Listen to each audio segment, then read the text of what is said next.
Level-based evolutions. Level-based evolutions are the classic and most common method to evolve a Pokemon. In the games, Pokemon level up by gaining experience points, defeating other Pokemon, eating rare candies or experience candies. Once they hit a certain level, they will evolve into the next stage. For example, if a Bulbasaur reaches level 16, it will evolve into an Ivysaur. Commonly, Pokemon can evolve once or twice, depending on their evolutionary line, and if we also consider Mega Evolutions, some Pokemon can have this third evolution. As I just said, this method of evolution is the most common, and the majority of Pokemon evolve in this way or use it as a trigger for the other methods. A characteristic that this method has is the fact that after a Pokemon reaches the evolution level, the player can decide to stop the evolution by pressing B. The evolution is stopped, but the Pokemon will attempt the evolution again after it levels up once again. Another point to consider is that a level 100 Pokemon cannot evolve anymore using this method. So if you have a level 100 Charmeleon, it cannot evolve into a Charizard anymore. Okay, now you might be asking, why should someone stop a Pokemon evolution? Evolving is always good, right? You are not wrong on this. The evolved form of a Pokemon has much more available moves that it can learn, those of the different types, for example. In my opinion, some players choose to not evolve a Pokemon because he just loved that specific Pokemon, like Ash who loves his Pikachu. Let's call this the Ash Ketchum syndrome. Oh, I almost forgot an interesting point. Evolved form is, of course, more powerful than the unevolved form, but the latter has a faster learning rate, learning certain moves at a lower levels than the Pokemon normally do. From Generation 8, a level 100 Pokemon can evolve by eating a rare candy. No more levels are added, but the evolution is triggered. There is only one exception, Tandemus, since this Pokemon has the requirement of leveling in battle, so the rare candy trick won't work. Friendship evolutions. Friendship evolutions is an evolution method introduced in Generation 2, when the friendship mechanic is introduced. Pokemon that evolve with this method must have a friendship with its trainer, at least at 220 points. This until Generation 8. It got reduced after that to 160 points. This evolution method is actually similar to what I just explained. The leveling up is still needed, but this time it is not important the level the Pokemon reach, but the main point is the affinity with the trainer, as I just said. The evolution triggers if, by leveling, the Pokemon has enough friendship points. To put it simply, if you have a level 5 Togepi, but you have infinite friendship with it, it can evolve into a Togetic by reaching level 6. There is no need to reach level 16, like Bulbasaur and other Pokemon do.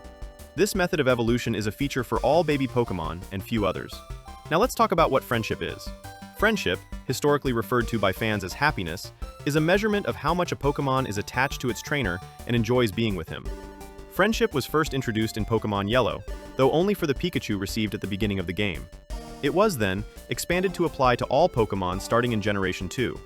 Friendship affects not just some Pokemon's evolution, but also the power of certain moves, and the availability of a few in-game items, like ribbons. To boost the friendship of a Pokemon, the player can do certain activities, such as leveling up the Pokemon, walking with it, giving it some specific items, and doing Pokemon Spa, just to cite some examples. Oh yeah, there is also some food that can increase the Pokemon's friendship. Another fact that friendship becomes important is that some NPCs will only give gifts or teach moves when the player's Pokemon has a high friendship. For example, to learn Draco Meteor from Drayden or Iris, high friendship is required for the player's Dragon Pokemon. There are other moves that can only be learned this way, but I'm not going to dive into that. Move-based evolutions. A move-based evolution is triggered once the Pokemon levels up at the end of a Pokemon battle, or by the use of a rare candy while it knows a certain move, like Rollout for Lickitung or Ancient Power for Tangela. Basically, the main requirements is a specific move and the leveling up. But this is not always needed since in some games, like Pokemon Legends Arceus, leveling up is not necessarily needed for Pokemon like Primeape, Qwilfish, and Stantler. These three Pokemon evolution requirements are a bit different from the others. They have to use a specific move for a specific number of times to unlock the evolution. Normally, the leveling up is needed, but in Legend Arceus is not. After the move is used enough times, the evolution option is available in the party menu. Location-based evolution. The location-based evolution refers to Pokemon that evolve when leveling up in a certain area in the Pokemon games. This method of evolution was introduced in Generation 4. It is triggered once the Pokemon levels up at the end of a Pokemon battle, or by the use of a rare candy in that specific location. From Generation 8 onwards, some evolution stones can be used instead of reaching that specific location. For example, if you level up a Magneton or a Nosepass in the special magnetic field, they will evolve into a Magnezone or a Probopass. Region-based evolutions. Region-based evolutions are actually not a different evolution mechanic. It is just a branched evolution for some Pokemon, like Raichu, Persian, or Ninetales. It was introduced in Generation 7 when regional forms were added to the Pokemon games, and they basically are just normal evolution that occur in the region to create a new variant of some existing Pokemon. For example, a Cubone that reaches level 28 can evolve into an Alolan Marowak if it's in the Alola region, and a Koffing, in Galar, can become a Galarian Weezing. Time-based evolutions. Time-based evolutions is a mechanic introduced in the second generation, when the clock and the change of day and night becomes part of the game set. The concept is very easy and gives the game an interesting diversification.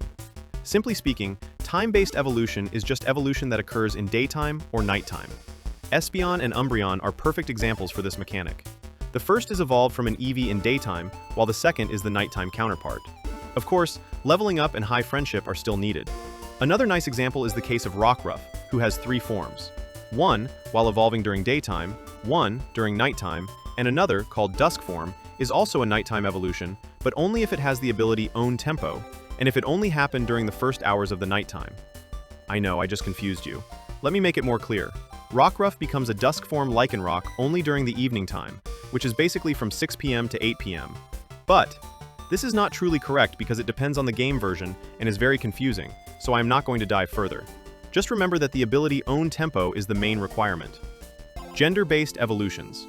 Gender-based evolutions occur depending on the Pokemon's gender and were introduced in Generation 4.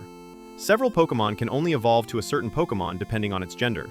The best example I can think of is Kirlia, that can become a Gardevoir or a Gallade depending on its gender. The evolution trigger is the level up, and works like the level-based evolution, or by the use of the Dawnstone, a stone that is useful only for a male Kirlia or a female Snorunt.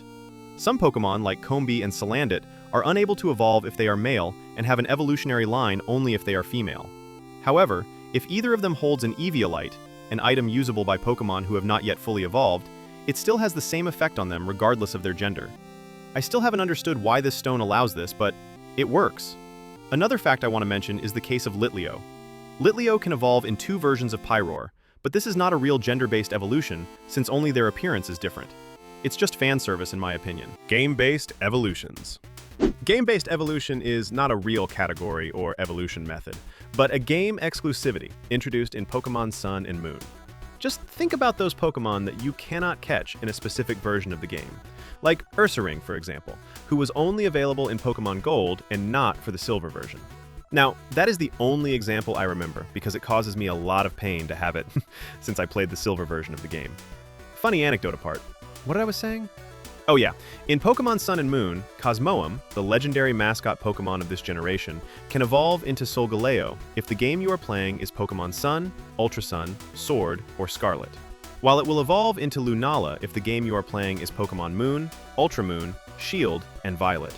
Another Pokemon that stays in this category is Meltan, who can evolve only in Pokemon Go with 400 Meltan candy. Rockruff was also in this category before Generation 8. If you were playing Pokemon Sun or Ultra Sun, only the Midday form was available, while the Midnight form was only in the Moon and Ultra Moon version. Trade evolutions. Trade evolutions make their debut in the first generation, and it is one of the most disliked and hated evolution methods on the list. There are many Pokemon that evolve in this way. Some of them are Graveler, Machoke, Hunter, and Kadabra. From Generation 2, this evolution mechanic is updated. Some Pokemon have to hold a specific item and to be traded to get the evolution trigger. Pokemon like Steelix and Scizor are good examples, but there are many more, and I am not going to cover them one by one, so let's move on to the next category. Oh wait, I almost forgot about Shelmet and Karrablast. These 2 Pokemon are special in this category since they have to be traded one for the other to trigger the evolution of both. A crazy, insane requirement. I guess nobody loves these 2 Pokemon in this annoying evolution mechanic. Held item evolutions. This evolution method occurs when a Pokemon is holding a specific item. It is not a real evolution method, but an additional requirement for another evolution method, trade and time-based, for example. It was introduced in Generation 2 as an additional requirement for a trade evolution, as I said before. And from Generation 4, this method can also be triggered by leveling up during daytime or nighttime, depending on the Pokemon, of course. For example, Sneasel evolves into Weavile while holding a Razor Claw and level up at night. Evolution Stones. Evolution Stones are a classic evolution mechanic. It has existed since the first generation and is the main characteristic for the evolutions.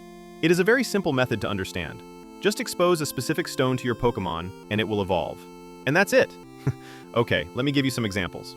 A Pikachu needs a Thunderstone to evolve, and it evolves into a Raichu immediately when exposed to the stone. Same thing for Vulpix if exposed to a Firestone, or an Eevee that can evolve to many different forms depending on the stone you are using. Special items. The special items mechanic works just like the evolution stones. You just have to expose the Pokémon to the item, and it will evolve immediately. Some examples of this are Scyther, who evolves into Cleaver when exposed to a black Augurite, Duraludon that evolves into Archaludon with the metal alloy, and Charcadet that evolves into Armarouge or Ceruledge, depending on the item. Unique conditions. Unique conditions are requirements that are unique for some Pokémon to evolve. It is more simple to understand if I make some examples. Take Bisharp, for example. It can evolve into a Kingambit by leveling only if it has defeated 3 Bisharp that hold a leader's crest. Another example could be the case of Inkay that evolves into a Malamar if you hold your Nintendo Switch upside down while it is leveling up.